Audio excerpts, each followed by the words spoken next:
Selamat datang di episode yang sudah ditunggu-tunggu oleh ribuan, bahkan puluhan ribu, bahkan ratusan ribu. Tapi cuma nyampe ratusan ribu Son kali ini Son. Waduh, belum nyampe ya. Cuma nyampe ratusan ribu. Apalagi yang setelah Om Ded. Sebenarnya arah saya bukan ke sana. Oh, apa tuh? Karena saya ingin mengabarkan bahwa sepertinya channel ini tidak akan bertahan lama Son. Kenapa sih? Karena sekarang udah ada channel konspirasi baru yang bisa sekaligus memanggil jinnya ke dalam videonya Son. Ada Son sekarang Son.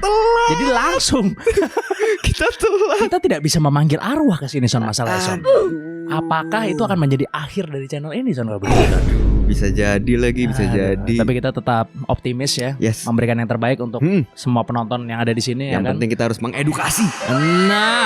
Nah, jadi tanpa berlama-lama kita akan masuk ke dalam konten ini yang dimana kita sudah menyiapkan beberapa konspirasi dan juga ada sejarah dan fun fact yang seru nanti. Seru banget. Dan tentunya konten-konten ini kita siapkan bersama dengan para followers kita, sobat loteng setia ya, yang benar-benar ngikutin itu Son ya, sampai live aja mereka nonton gitu kan. Sampai nonton ya. Karena buat yang pada nggak tahu, di sini kita setiap hari Selasa itu bakalan ada live meeting di mana kita akan membahas materi-materi apa yang akan kita pakai di video selanjutnya guys. Dan kalian juga bisa membantu kita untuk mengambil keputusan di situ. Yes. Jadi materi-materi yang kita sampaikan di video kali ini itu juga merupakan kontribusi dari para anggota 12 AM Private Cloud Son. Silakan dijelaskan buat. Itu adalah komunitas baru kita di Discord ya. Yes. Nah, bukan cuma member aja yang bisa join, tapi semua orang bisa join di Discord kita. Kalian semua yang nonton ini bisa join sekarang juga, tinggal cek link di description, langsung buka Discord, join, oke? Betul. Di sana tentunya kita akan menyiapkan wadah-wadah di mana orang-orang dengan interest yang sama itu bisa sharing bareng di situ ya Son ya. Itu akan ada banyak channel di sana. Nah, jadi mendingan langsung join. Dah, daripada berlama-lama mendingan kita langsung mulai aja episode yang akan sangat spektakuler ini Son. Selamat datang di episode baru dari Di Atas 12.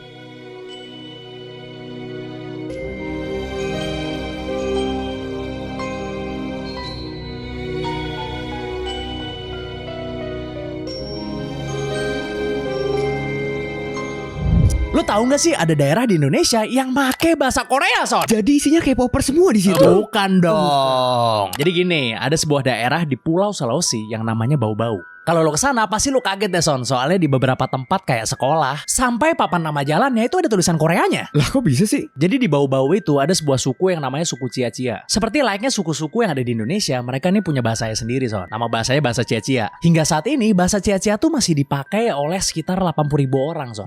Jadi lumayan banyak nih yang masih pakai bahasanya. Tapi sayangnya nih, di tahun 2009 bahasa mereka terancam punah. Lo tau gak karena apa? Kenapa tuh? Soalnya mereka gak punya sistem penulisan yang bisa mengabadikan pelafalan mereka sendiri. Terus pasti muncul pertanyaan kan, kenapa mereka nggak pakai huruf alfabet aja kayak daerah Indonesia lainnya? Nah, kalau ini tuh masalah phonetics. Jadi ada beberapa penyebutan di bahasa mereka yang dirasa tidak bisa dituliskan dengan menggunakan huruf Latin, Son. Mereka juga sempat nyoba pakai huruf Arab tapi tetap nggak bisa. Akhirnya mereka pakai buat nulis Bismillah sebelum mulai ujian. Akhirnya di tahun 2009 mereka sepakat untuk menggunakan huruf Hangul. Karena menurut mereka huruf yang berasal dari Korea ini merupakan huruf yang paling tepat untuk merepresentasikan bunyi dari bahasa Cia-Cia. Ditambah juga mereka ini menjalin kerjasama dengan King Sejong Institute dari Korea Selatan, yang memang misinya untuk menyebarkan penggunaan Hangul di seluruh dunia, Son. Kim Sejong tuh ya nama artis Korea itu. Sumpah, yang cewek punya. Tapi emang sih huruf Hangulnya itu juga ada yang dimodifikasi sama mereka, Son. Soalnya tahu nggak lo kenapa? Kenapa tuh? Nggak ada huruf V di huruf Hangul. V nggak ada. Gak ada, ngomong kopi aja kopi kan kalau sono. Vincenzo lu pernah nonton gak? Pernah. Vincenzo ngomongnya bener gak? Emang iya? Iyalah gimana sih lu? Nyadar ya? Iya, jadi emang orang Korea ada darah Sundanya juga sana emang kan. Iya. Akhirnya mereka menggunakan huruf B dan huruf H dari Hangul untuk menggambarkan huruf V, Son. Alternatif huruf V ya? Alternatifnya huruf V. Sampai saat ini huruf Hangul ini masih diajarkan di sekolah-sekolah di daerah Bau-Bau. Bahkan di SMA-nya mereka itu ada pelajaran bahasa Korea juga, Son. Jadi tulisan Korea yang lu lihat di Bau-Bau itu sebenarnya bukan bahasa Korea, tapi bahasa Cia-Cia yang dituliskan menggunakan huruf Hangul, huruf Korea. Gitu. Nah, pertanyaan selanjutnya, mereka itu di sana ngambilnya seblak apa topoki? Nah, sebloki mungkin ada tuh Son, sebloki seblak rasa topoki Son, mungkin ya kan. Jadi pas pertama kali gue tahu ini gue rada kaget sebenarnya Son. Gue kira tadi bekas jajahan Korea apa kenapa gitu kan, masih orang berpikir begitu kan. Iya. Tapi ternyata penggunaan huruf Korea ini itu masih baru Son. Enggak, yang pinter maksudnya yang nyetusin kayaknya cocoknya sama huruf Korea nih, alfabet Korea gitu, pinter sih. Karena udah mencoba huruf-huruf lain sebelumnya. Iya, itu loh pinternya. Maksudnya masih nerka, wah kira-kira huruf dari negara mana nih gitu kan. Pinter kan? Ya nggak tahu juga sih sebenarnya mereka ini memang memilih, maksudnya alfabet semua dari semua negara tuh dipilih satu termasuk apa kanji misalnya apa Iya. Latin dipilih salah satu, atau memang kebetulan ketika mereka lagi sulit ada datang orang Korea yang membantu kali. Iya, instruktur dari Korea yang membantu gitu loh, membantu bahwa kayaknya ini cocok kalau pakai huruf Korea, dan ternyata pas mereka coba pas gitu. Nah, gue nggak tahu tuh apakah mereka meneliti dulu apa karena kerjasama tadi sebenarnya gitu loh. Yang utamanya, faktor utamanya.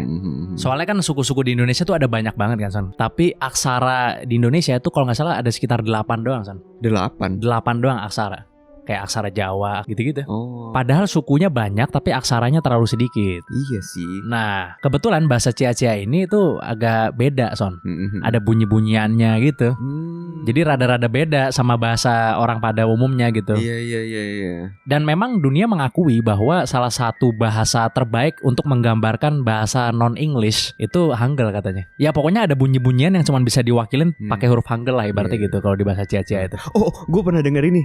Gue pernah lihat konten gitu kan. Orang lagi ngajarin bahasa Korea, tapi dengan cara yang sangat mudah. Jadi bentuknya kayak story gitu. Jadi lu dengerin kayak cuma nggak nyampe 5 menit kali ya. Lu bisa baca tulisannya Hangul itu, mungkin ya Hangul itu. Iya? Lu bisa baca. Kan gue nyoba kan. Bisa sih. Gampang gitu maksudnya. Gampang banget sumpah. Jadi bisa dibilang bahasa Korea itu dibikin karena anggapannya mungkin bahasa Mandarin terlalu susah. Jadi pemerintahnya zaman dulu itu pengen bikin bahasa Korea itu semudah mungkin. Jadi semua orang bisa gampang banget belajarnya. Dan dilakuin itu, wah sumpah lo mesti nonton sih itu. Jadi gampang banget. Oh gitu ya. Ada tuh videonya ya. Ada 5 menit ada, gitu ya. Bahkan di TikTok itu. Oh iya. Wah itu gokil tuh. Gokil. Ya mungkin itu salah satu kelebihannya Hangul juga kan. Kalau misalnya gampang dipelajari berarti tandanya ya siapapun bisa pakai gitu. Itu. Jadi mudah untuk diajarkan kan. Mungkin ini juga salah satu alasannya kenapa bahasa Cia-Cia ini pakai huruf Hangul gitu loh, untuk menerjemahkan bahasa mereka ke tulisan gitu loh. Tapi sekali lagi, mereka itu bukan kalau misalnya datang ke sekolah ngomongnya annyeonghaseyo gitu, bukan juga, Son. Bukan. Karena ntar pada salah nih takutnya. Iya. Pada salah. Mereka tetap pakai bahasa mereka sendiri gitu, guys. Bukan kamsahamnida. Bukan. Mereka tetap pakai bahasa mereka sendiri, ya suku Cia-Cia ini, tapi tulisannya doang yang pakai Hangul gitu. Nah, ngomong-ngomong soal keunikan di Indonesia, gue ada lagi nih satu lagi nih. Apa tuh? Ada satu pekerjaan yang cuma melambaikan tangan bisa bikin kaya. Pekerjaan apakah itu? Tukang parkir. Oh iya. Nah, itu tanda bahwa ekonomi Indonesia tidak goyang, Son. Tidak goyang. Karena ada satu pekerjaan yang hanya melambai-lambakan tangan tapi mendapat uang, Son. Nah, tapi kalau yang lambain tangan tapi sambil lempar kaos gitu ya, sama gak kira-kira? Beda lah justru. Itu yang nangkep itu. Salah satunya yang gini-gini juga. Maksudnya kepanasan kan, lagi siang-siang. Lagi siang-siang kepanasan, maksudnya gini-gini. Iya kan. Dan bedanya kalau tukang parkir itu minta duit ya kan, minta suara gitu aja. Jadi belakangan emang banyak yang kesel kan sama tukang parkir kan. Karena bukannya gak mau ngasih ya, tapi maksudnya kadang-kadang kan kita gak ada cash ya kan. Nah, orang juga bertanya-tanya jadinya, apakah pekerjaan ini cuma ada di Indonesia? Nah, banyak yang bilang kalau tukang parkir liar itu cuma ada di Indonesia. Tapi ternyata tidak. Emangnya di luar negeri ada juga, Son? Gue ceritain ya. Let's go. Ternyata tukang parkir liar adalah fenomena global yang banyak terjadi di negara berkembang, Zat. Sering banget muncul di daerah perkotaan yang padat. Pastinya karena kebutuhan akan tempat parkir itu melebihi kapasitas dari tempat parkir resmi. Negara yang cukup terkenal dengan tukang parkir liarnya ada di Meksiko, Zat. Dijuluki dengan sebutan franeleros atau kain kecil. Karena selain tukang parkir di sana pakai rompi oranye, mereka juga nenteng kain berwarna merah atau abu-abu. Buat nandain kalau mereka itu adalah tukang parkir. Jadi ngelambain kainnya itu, Zat. Itu bisa juga dipakai buat ngelap mobilnya kalau diperlukan. Gitu. Sampai di Meksiko juga banyak spanduk yang bertuliskan jangan ngasih uang ke franelero itu sih. Waduh, tidak asing ini ya, tidak asing. Tidak asing, jadi seragamnya kan ya. Contoh negara-negara lainnya ada di Brazil, di kota Rio de Janeiro sama Sao Paulo. Itu padat juga tuh. Terkenal kriminalnya sangat tinggi itu daerah itu. Terus di Filipina, nah, terutama di daerah komersil ya, seringkali mereka meminta bayaran tanpa adanya jaminan keamanan. Ya selain itu ada di India, terus juga di Afrika Selatan. Kalau di negara maju, tukang parkir liar nih hampir nggak ada. Ternyata pertanda apakah sebuah negara itu maju atau tidak itu bukan dari GDP ternyata, Son ya. Dari tukang parkir liar ada tukang parkir atau enggak gitu ya. Oh iya, karena kan infrastruktur dan transportasi umumnya udah berkembang kan, udah baik gitu. Oh iya, sehingga tidak ada tukang parkir liar gitu maksudnya gitu ya. Betul, orang lebih milih transportasi umum. Oh iya, benar-benar. Dan juga kan sistem parkir mereka itu udah teratur dan dikelola dengan baik. Biasanya pakai bayar sendiri ya, ada mesinnya ya. Ya jadi nggak ada kebutuhan lah buat profesi tersebut. Gitu. Coba kalian tulis di komen, kira-kira tukang parkir liar ini masih dibutuhkan nggak di Indonesia? Yes. Kalau menurut lu masih dibutuhkan gak Son tukang parkir liar? Kayaknya enggak sih kayaknya. Nggak dibutuhin ya? Karena kan nggak dijagain juga kan. Iya nggak dijagain. Kecuali juga. emang bener-bener dijagain total nih. Kalau ada kenapa-napa tanggung jawab. Soalnya kan kayak gini deh. Misalnya waktu itu kita sempat parkir di daerah, kita ada mau event gitu kan. Terus kita parkir, terus tukang parkir ngomong nih, Bang tapi jangan lama-lama ya, takutnya diderek gitu. Terus fungsinya lu di situ apa gitu? Kalau ujung-ujungnya diderek juga kan. Iya benar. Itu loh benar. maksudnya loh. Mungkin tugasnya apa gitu? Mungkin ngeliatin mobil kita diderek Son, tugasnya dia Son mungkin. Jadi ngasih tahu ya. Enggak Bang, bukan hilang kok, emang diderek aja gitu. Mungkin ngasih tahu gitu kali ya. Iya mungkin juga. Tapi the sad truth is ada orang-orang yang membutuhkan tukang parkir Son. Ada orang-orang yang membutuhkan. Kenapa? Kenapa maksudnya? Karena kenapa? tidak bisa parkir sendiri Son. Dia nggak bisa parkir sendiri. Maksudnya biar ini nih. Harus diliatin. Ada Son. Iya sih. Itu the cold sad truthnya itu Son. Iya, ada Pak juga. Ogah yang diputar balik misalnya ya kan, di tempat-tempat putar balik itu ada Son yang membutuhkan Son. Itu the sad truthnya itu menurut gue. Iya. Apakah sistem pembuatan SIM itu harus diperbaiki? Ya kan, supaya orang yang benar-benar bisa bawa mobil aja dan bisa bawa motor aja yang punya SIM ya kan. Baru Indonesia siap abis itu maksudnya nggak ada tukang parkir. Kan Gitu. emang seperti itu kan, mesti dites dulu kan. Hah? Kan emang seperti itu kan udah. Mesti Dites tes apa? dulu kan. Oh iya ya. Oh iya udah diketatin ya. Tapi parkir kayaknya enggak sih emang. Coba kayak maju mundur atau belok sana belok sini. Bukannya susah katanya tesnya. Gue terakhir tes sih nggak ada parkir ya. Nggak ada tes mesti. Oh kamu mesti Emang lu tes parkir apa? paralel. Emang lu Udah tes dong. Hah? Ya tes dong. Tes emang? Ngantrinya kan ya enggak. Tapi ya tesnya harus. Emang lu nggak tes apa? Gue tes kok. Tes kan. Tes tapi di dalam tesnya. Jadi itu dia makanya gitu. Kalau dihilangin itu gimana gitu lah. Orang-orang yang tidak bisa parkir sendiri pasti akan membaret-baretkan mobil orang lain Son. Betul. Betul. Rambu-rambu gitu kan, juga baca rambu-rambu gitu kan penting juga kan. Ya kalau rambu-rambu bisa lah dipelajari. Tapi kan yang masalah itu orang-orang yang nggak bisa nyupir yang bawa mobil ini lah Son. Itu jadi masalah besar juga gitu loh. Jadi menurut saya ini ya kan, ini menurut saya tesnya itu harus diperketat lagi ya kan. Dan kalau melanggar mungkin harus ada ininya Son, kayak di luar kan ada poin-poinnya Son. Lu tau gak kalau di Amerika gitu misalnya lu ngelanggar apa dikasih di minus poin.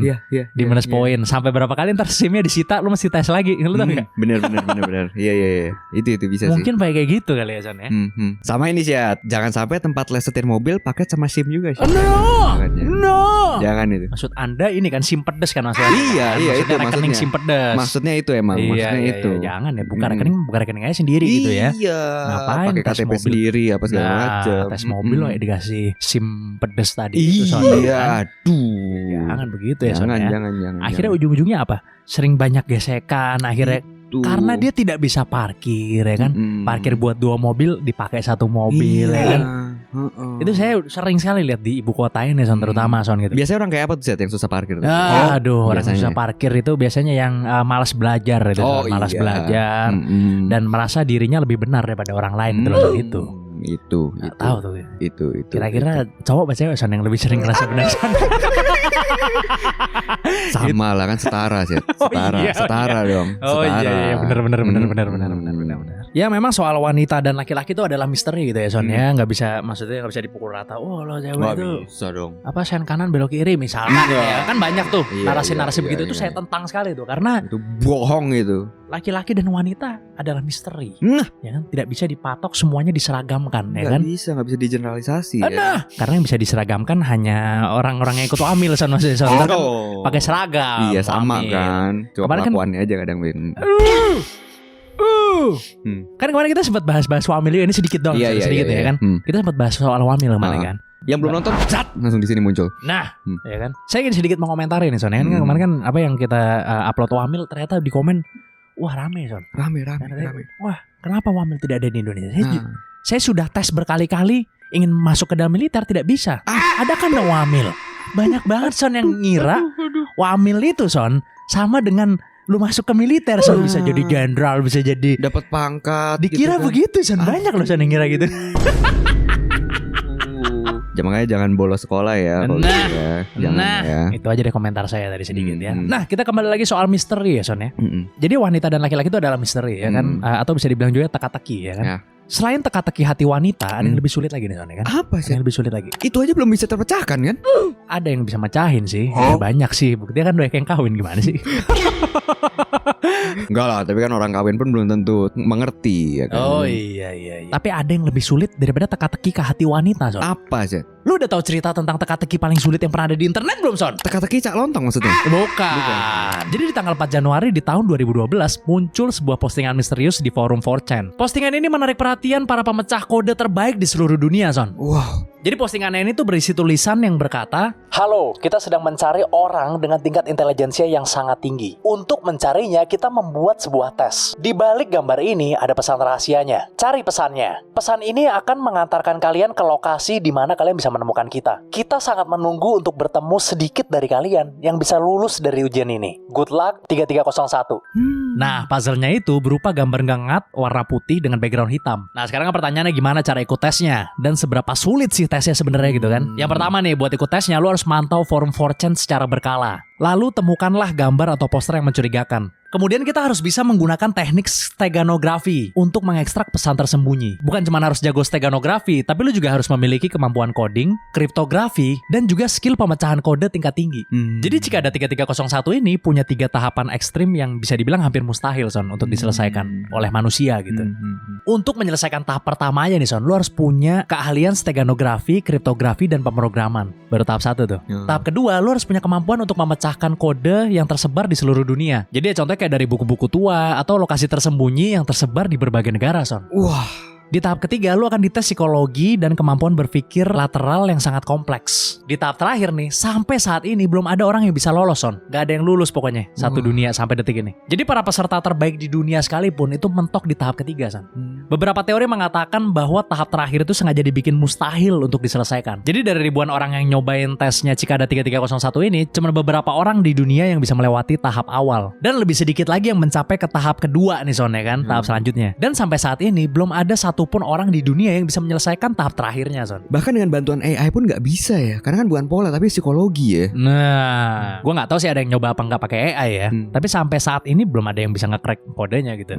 Kemudian kan pasti kita muncul pertanyaan gitu ya, apa sih sebenarnya tujuan yang dimaksud dari tesnya Cicada 3301 ini? Jadi ada beberapa teorinya nih. Teori yang pertama nih, Son, banyak orang yang percaya bahwa tes Cicada 3301 ini itu digunakan untuk merekrut para orang jenius buat masuk ke NSA atau CIA atau MI6 atau bahkan Shadow Intelligence Group, Son. Jadi intelligence group yang kita nggak tahu ketuanya tuh siapa gitu loh. Teori selanjutnya, Cicada 3301 ini tesnya dipergunakan untuk ngetes orang-orang jenius supaya bisa direkrut masuk ke kelompok hacker yang super cerdas. Teori terakhir nih, tes dari Cicada 3301 ini katanya cuma sosial eksperimen terniat di muka bumi gitu. Karena bikin soal kayak gini kan susah banget gitu kan. Buat sosial eksperimen aja sampai sulit banget gitu kan. Mungkin ngelihat nih orang nggak tahu hadiahnya, nggak tahu apa, tapi masih mau nggak gitu ngerjain. Nah, mungkin. Ya kan? Hingga hari ini identitas dibalik siapa yang bikin Cicada 3301, terus apa motifnya misalnya, itu masih jadi misteri terbesar di dunia internet. Pertanyaan gue cuma satu nih, Son, ya. Kira-kira kalian mampu apa nggak menyelesaikan salah satu teka-teki terbesar sepanjang masa yang pernah ditemukan di dunia internet? Melebihi akun Fufuhaha. Lah, terus di komen. Kalau menurut lu gimana, Son? Kira-kira ini tes untuk apa gitu? Dan siapa yang bikin gitu kan? Karena yang bikin tes ini pasti bukan sembarangan orang. Iya. Kalau jawabannya aja sulit, yang bikin soalnya pasti lebih pintar lagi. Sama kan nggak kelacak sampai sekarang kan siapa sebenarnya yang bikin kan? Menurut gue secret society sih menurut gue. Freemason. Iya, maksudnya global lah, dunia gitu. Elit global maksudnya. Global. Oh, elit global maksudnya. Iya, menurut gue. Karena ya gimana ya? Ya nggak bisa diiniin sampai sekarang, nggak bisa dipecahin sampai sekarang. Nggak bisa dipecahin sampai sekarang. Dan yang ikut katanya juga orang-orang pintar gitu. Iya, gini deh. Kalau misalnya emang nggak bisa terpecahkan gitu. Oh, ini emang nggak bisa terpecahkan nih, mustahil ini. Ketahuan juga nggak sih? Anggapannya kan bisa tahu kan. Misalnya ada sesuatu pola. Oh, ini nggak bisa terpecahkan. Pasti ketahuan lah. Maksudnya kriteria kalau itu nggak terpecahkan gitu kan. Biar tidak semua orang bisa tahu yang mana yang tidak terpecahkan, yang mana yang terpecahkan. Kalau orang blow on ya lo kasih soal gampang ya dibilang tidak terpecahkan tuh soal. Ya kan? Ini pasti orang yang pintar karena dia yang bikin pertanyaannya pertama.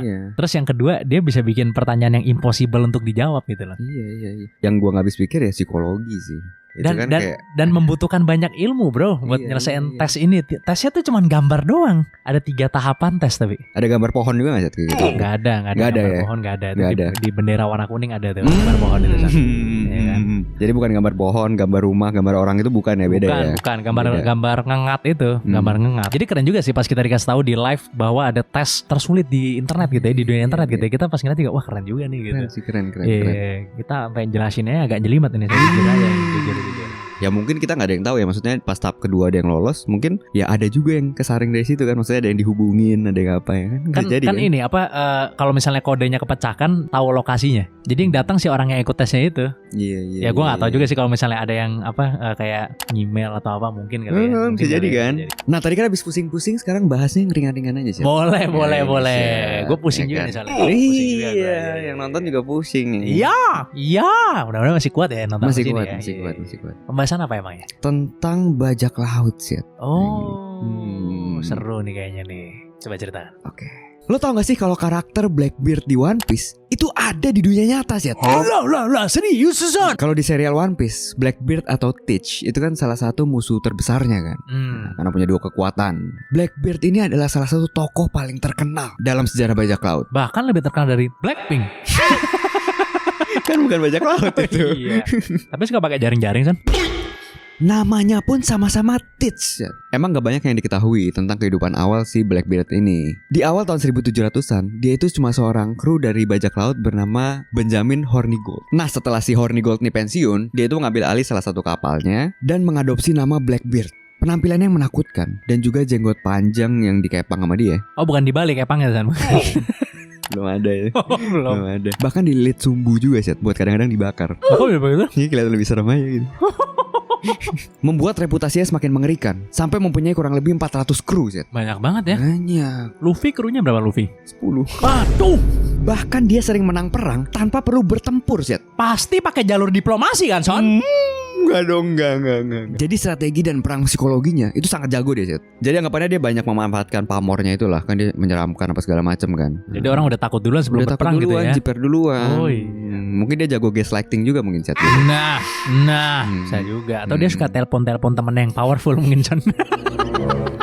Ngomong-ngomong soal bajak laut, pasti kan orang penasaran sama kapalnya juga kan. Kapal paling terkenal yang dimiliki oleh Blackbeard ini bernama Queen Anne's Revenge. Di tahun 1716, Blackbeard ini menangkap sebuah kapal budak Prancis ya. Tapi bukan dihancurin, malah diambil alih sama dia. Akhirnya kapal yang sangat besar dengan 3 tiang layar ini dilengkapi dengan 40 meriam dan jadi kapal andalannya dia. Tapi akhirnya di tahun 1718 pemerintah Inggris tuh mulai muak sama dia. Ya karena kan mengganggu kayak perdagangan ya kan, rute perdagangan, kapal dagangnya itu kan diganggu sama dia kan. Iya, banyak kadang-kadang dibajak. Nah itu dia. Akhirnya Inggris mengirimkan ekspedisi untuk menangkap si Blackbeard ini, yang dipimpin oleh Letnan Robert Maynard. Mereka ini bertarung dengan sengit di dekat pulau Ocracoke. Akhirnya setelah beberapa jam, Blackbeard ini menderita beberapa luka tembakan dan sayatan sebelum akhirnya jatuh. Menurut laporan, dia ini ditembak sampai 5 kali dan menderita sayatan tuh lebih dari 20 kali sih. Jadi emang kuat juga nih. Walaupun akhirnya kalah. Tapi sebelumnya dia 100% win rate katanya. Oh, pas kalah gue tahu tuh lagunya apa sih? Blackbeard. Kita kasih lagu sedih di TikTok sekarang gitu. Setelah kematiannya, Maynard ini memenggak kepalanya dan kemudian menggantung kepalanya ke tiang kapal sih. Wah. Jadi digunakan sebagai trofi dan juga untuk pengingat lah ke bajak laut lain. Buat dipamerin Buat gitu dipamerin. Tapi plot twistnya nih Jet, ternyata pas udah kalah dan akhirnya kan dijarah kan pasti kan si Blackbeard ini kan. Ternyata baru ketahuan kalau Blackbeard ini bajak laut yang kere. Dia gak punya duit sebenarnya. Gak ada. Kok bisa gitu Son? Padahal dia sangat kuat. Atau jangan-jangan harta karunnya itu disembunyiin semua aja. Nah, atau dia penganut frugal living Son.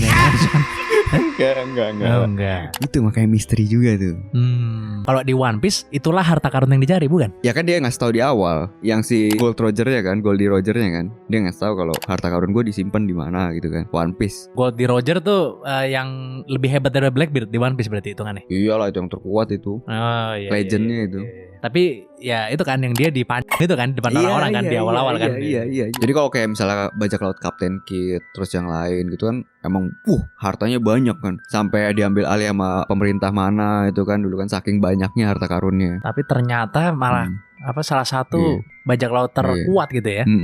Dia tidak punya harta sama sekali ternyata. Nggak ada malah. Berarti dia tidak bisa memenuhi ya misalnya cewek zaman sekarang standar minimal gaji 25 juta dia nggak bisa tuh berarti Nggak bisa. Nggak bisa berarti dia. Nggak bisa, itu paling WMR tuh Blackbeard itu.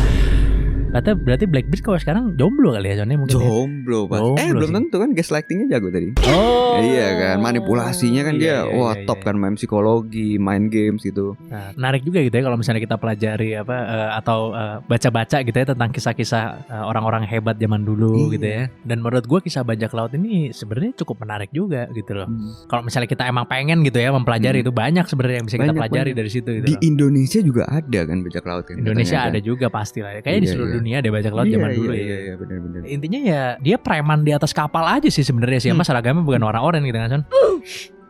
Bener kan? Tapi selain kisah bajak laut nih Son, gue juga punya cerita tentang salah satu urban legendnya Inggris Son. Jadi katanya nih di Inggris Son, itu ada salah satu makhluk yang dia bentuknya seperti manusia, tapi kakinya seperti pegas Son atau per. Pegas? Iya pegas, jadi dia bisa loncat tinggi banget gitu Son orangnya Son.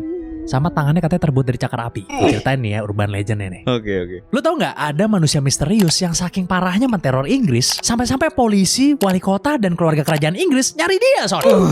Siapa tuh Jat? Jadi makhluk ini dijuluki sebagai Spring-Heeled Jack atau bahasa Indonesianya Jack si kaki per. Itu dilapisin kain kafan juga gak Jat tapi? Enggak. Pada bulan Oktober tahun 1837 di London, sebuah laporan datang dari seorang wanita bernama Mary Stevens. Si Mary ini mengakui bahwa dirinya telah diserang oleh sesosok makhluk misterius yang bercakar api dan memiliki kemampuan melompat yang menakjubkan Son.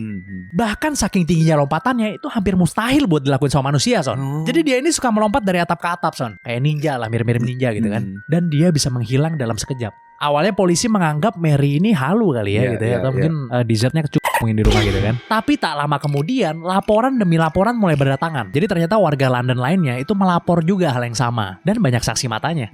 Beberapa saksi mata mendeskripsikan makhluk misterius ini itu seperti gentleman yang aneh dan bertopeng. Terus dia juga menggunakan setelan ketat dan sepatu boot tinggi. Dan yang kampretnya nih Son, beberapa saksi mengatakan bahwa dia ini mampu melompat lebih dari 3 meter dalam sekali lompatan Son. 3 meter? Ronaldo ya kalah itu. Nah, which is itu hampir impossible untuk dilakukan oleh manusia biasa. Karena bukan loncat mencapai 3 meter, tapi lompatannya itu setinggi 3 meter. Lu paham gak? Iya, lompatannya. Kakinya ya. Iya, jadi jarak dari telapak kaki dia ke lantai itu 3 meter lebih katanya.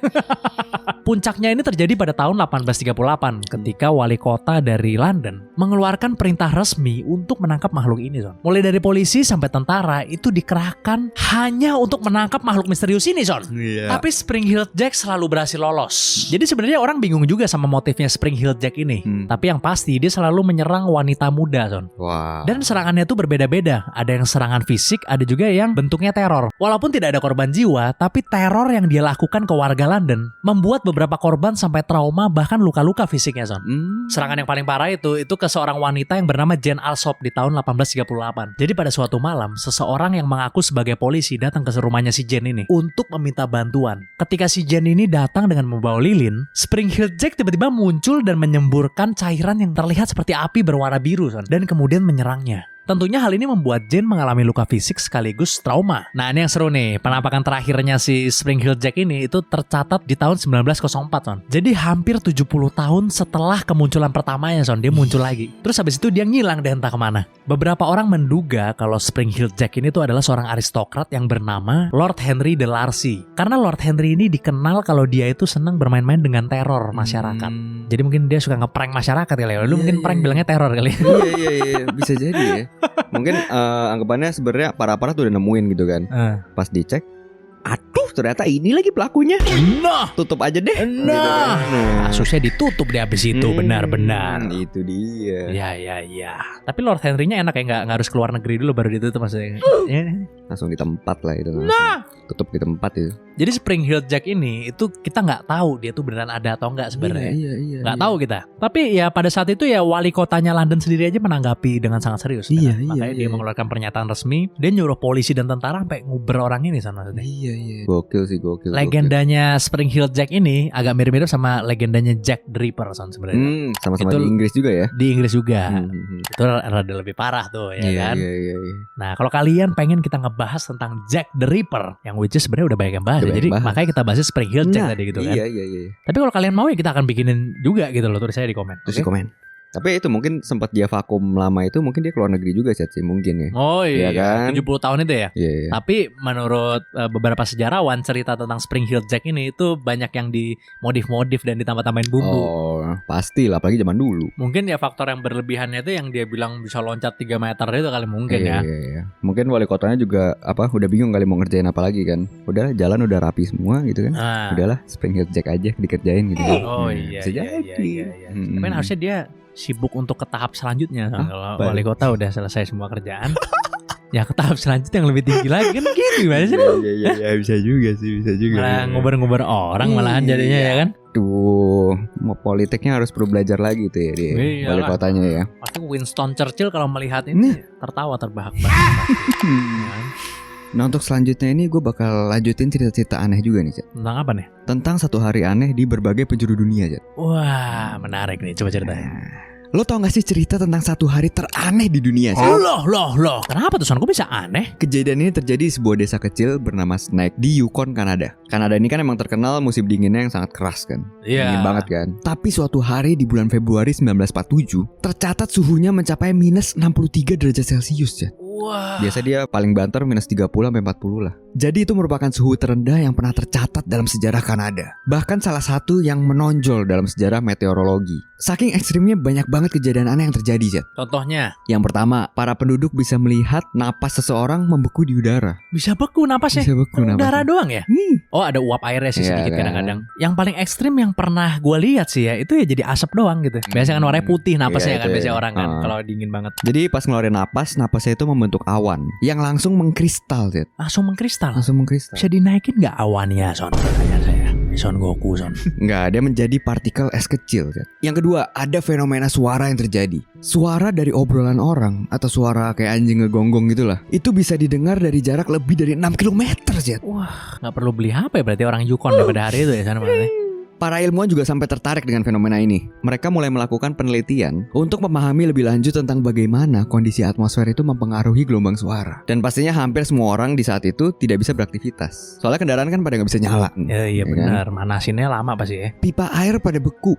Dan pasti jalanan juga licin banget kan. Pada saat itu es semua udah. Tapi kalau jalanan licin ya di Kanada udah sering gitu. Iya. Tapi kan masih bisa teratasi dengan ban khusus kan. Cuma ban ini khusus. Udah berat. Kayak rantai, kalau nggak kan bannya di rantai. Iya. Nah di negara lain juga ada kejadian aneh sih. Contohnya nih hujan katak. Hujan katak, oh gue pernah dengar itu. Kalau dalam sejarah yang tercatat ya, ini pernah ada di 3 tempat sih. Pertama di Kanada lagi sih, tahun 1931. Terus di Amerika tahun 1873. Sama di Serbia tahun 2005. Oh, Indonesia nggak ada ya? Belum, enggak. Iya sih. Soal di Indonesia soalnya kodoknya sibuk streaming ya. Katanya. Iya. Tapi pasti bikin panik lah kalau sampai terjadi di Indonesia kan. Iya. Kan ntar pada bilang ini pasti tulah kedua ini. Tulah apa sih? Oh ya itu beda kitab ya. Ada tuh tulah kedua hujan katak tuh sih. Amfibi. Oh iya. Tapi kalau ini lebih jelas sih. Maksudnya karena kan pasti ada tornado yang dari atas permukaan laut kan. Jadi kayak dia terbang ke atas semua. Yang kayak ikan-ikan atau hewan-hewan ringan lah. Oh, jadi karena kelempar tornado itu tadi ya? Kelempar sama tornado water sprout lah, jadi tornado air gitu lah, naik ke atas. Oh iya. Jadi makanya kata-kata itu juga pada ada yang sekarat, ada yang apa gitu-gitu. Oh, maksudnya nggak sehat-sehat aja gitu kataknya gitu aja, maksudnya. Karena kan jatuh dari langit kan. Tapi kataknya ini jenis katak Zuma apa katak Gamma Bunta sama? Enggak, gue penasaran nanya nih. Gue penasaran jenis katak yang jatuh ini apa gitu maksudnya gue. Zuma lah. Kalau Gamma Bunta kan jebret roboh semua. Rumah-rumah udah roboh semua. Iya benar. Atau ya katak apa yang biasa lah gitu ya, yang warna hijau gitu ya. Iya. Berarti udah jadi kodok gitu ya, bukan masih jadi kecebong ya sana. Udah jadi ini dong, udah jadi kodok. Oh iya benar. Oke deh, tanpa berlama-lama langsung aja kita masuk ke segmen yang ditunggu-tunggu, segmen baca komen. Saatnya membaca komen. Komen pertama nih dari Dateng Ali Drus. Bang, terima kasih telah menghibur ayah saya. Beliau gak pernah lewat nonton channel Richard Enson. Bahkan bapak saya suka komen lama amat jarak tayang videonya. Dan tadi siang beliau pergi untuk selamanya. Terima kasih sekali lagi telah menghibur ayah saya. Saya minta doanya kepada para teman-teman. Wah, ini jujur gue pas ngebaca komen ini sih, wah gila, gue bingung gitu. Gue harus gimana gitu. Ya kita harus mendoakan tentunya. Iya, sebelumnya turut berduka cita ya untuk Alaidrus tadi ya. Yes, innalillahi wa inna ilaihi rajiun gitu ya. Mudah-mudahan diterima di sisinya gitu. Yes. Tapi gue terharu juga gitu. Karena ternyata konten kita itu bisa ditonton oleh orang tua juga gitu loh, sama maksudnya San. Bisa ditonton. Jadi bapak sama anak nonton bareng gitu loh. Menurut gue gokil juga itu loh gitu loh. Jadi gue senang banget baca komen ini, jujur gue senang banget. Gue langsung nge-like terus gue balas gitu komennya. Wih, gokil banget sih. Dan tetap semangat ya. Tetap semangat. Semoga tetap diberi semangat. kekuatan. Yes, diberi ketabahan untuk keluarga ya semuanya. Pasti selama kita percaya dan terus berjuang. Yes. Komen selanjutnya dari @dollyhutapea 1005. Bang, gak usah pakai sensor-sensoran ngapa? Kan di backing rezim katanya. Oh iya. Ya beda dong. Enggak, kan ada memang nggak pakai sensor-sensoran. Iya ada. Tapi harus bayar kan gitu aja ya kan. Makanya sekarang kalau mau nonton yang unsensor tinggal bayar member. Betul. Karena kalau misalnya kita post di video publik ya dan itu nggak disensor, adanya kita yang nggak dibayar YouTube ya. Iya, udah kita nggak dibayar YouTube, ntar kena masalah ya kan. Jadi bukan yang nggak ada ya, mohon maaf, Anda saja yang belum join member. Dan juga ini sih, ada gue sempat lihat ibu-ibu yang komen gitu. Wah, terima kasih kontennya disensor karena akhirnya ibu-ibu bisa nonton. Gitu, mungkin bisa nonton sama anaknya atau apa, karena kan disensor semua kan. Tapi kata-kata kasar. Sih ngomong-ngomong kata-kata kasar jarang sekali. Jarang juga. Jarang banget. Jadi biasanya kita sensor itu yang berpotensi bikin kita nggak dapat duit. Yang pertama ya kan, karena terlalu parah kata-katanya. Sebenarnya nggak terlalu parah sih. Memang platform sosial media ini agak sensitif ini. Banyak violation lah. Jadi banyak yang harus kita turuti guideline-nya gitu loh ya kan. Jadi kadang-kadang kita mengubah-ubah kata-kata, misalnya meninggoy itu yang paling sering kan. Meninggoy sebenarnya kan kita nggak mau ngomong meninggoy, kita juga nggak pernah ngomong meninggoy men. Tapi karena kita menuruti guideline, bener gak? Iya. Ya kan. Jadi ada beberapa kata-kata yang disensor yang seperti itu, yang pertama. Yang kedua, kata-kata yang kita sensor itu ya kata-kata seperti nyebut nama orang misalnya, atau yang bisa jadi masalah lah gitu. Iya, yang bisa jadi betul masalah, karena kita bikin konten ini bukan untuk mencari masalah gitu. Betul sekali. Kita bikin konten ini ya buat menghibur para penonton aja gitu kan. Menghibur, mengedukasi ya. Nah, jadi jangan tanya lagi, jangan disensor dong bang. Silahkan Anda member, oke? Nggak usah pusing-pusing, silahkan Anda member. Bukan tidak ada ya, tidak ada. Tapi Anda yang belum member. Dah cukup. Terima kasih banyak buat kalian semua yang nonton sampai akhir ya, karena itu adalah the highest respect for us. Langsung komen aja di bawah. Jangan lupa selalu komen, like, dan subscribe. Apalagi join member dan Discordnya, jangan lupa juga. Nah sekarang kita udah di Discord. Jadi sekarang kalian langsung aja join ke Discordnya, dan itu adalah gratis gitu ya. Semua link di deskripsi. Yes, sampai jumpa di episode selanjutnya dari Di Atas 12.